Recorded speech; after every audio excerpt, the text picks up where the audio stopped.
মুক্তির প্রোগ্রামগুলির মধ্যে পরিবেশ ও স্থিতিস্থাপকতা একটি গুরুত্বপূর্ণ প্রোগ্রাম। নদী বেষ্টিত দুর্যোগপ্রবণ সুন্দরবনকে রক্ষা করাই এই প্রকল্পের উদ্দেশ্য।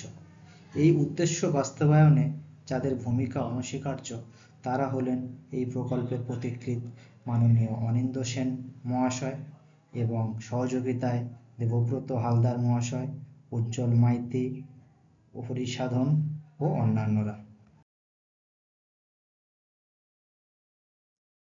এই প্রোগ্রামের অন্তর্গত প্রকল্পগুলি হল Sundarban green, adopt a village, cyclone tolerant house, employee volunteering programme, plant a tree to protect Sundarban and Mukti green defence in Sundarban.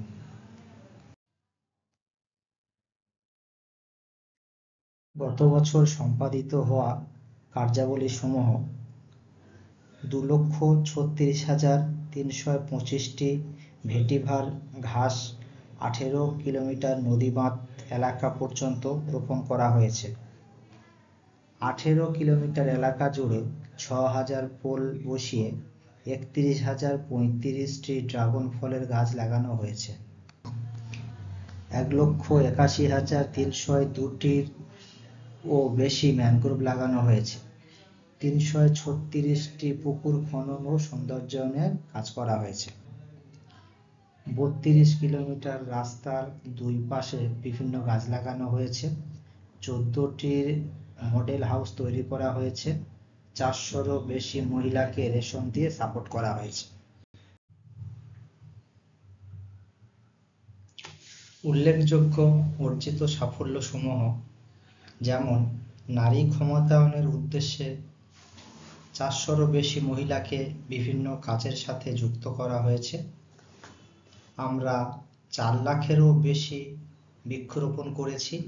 Sundarban রক্ষার উদ্দেশ্যে আমরা 34টিরও বেশি সচেতনতা শিবির করেছি ও 14টিরও বেশি মডেল হাউস তৈরি করা হয়েছে।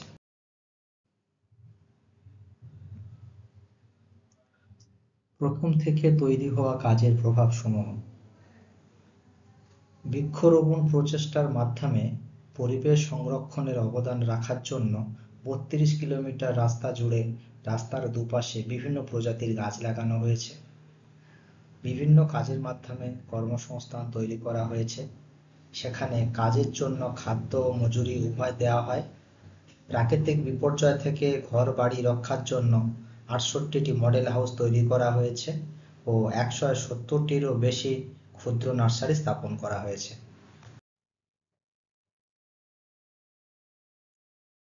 আমাদের আগামী দিনের পরিকল্পনাগুলি হল: প্রথমত, উদ্ভিদ স্বাস্থ্য এবং বৃদ্ধি ট্র্যাকিং প্রযুক্তির ব্যবহার।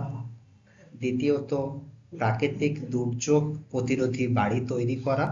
এবং তৃতীয়ত, পরিবেশ এবং কর্মসংস্থানের জন্য একটি টেকসই দীর্ঘমেয়াদী সমাধান খুঁজে বের করা।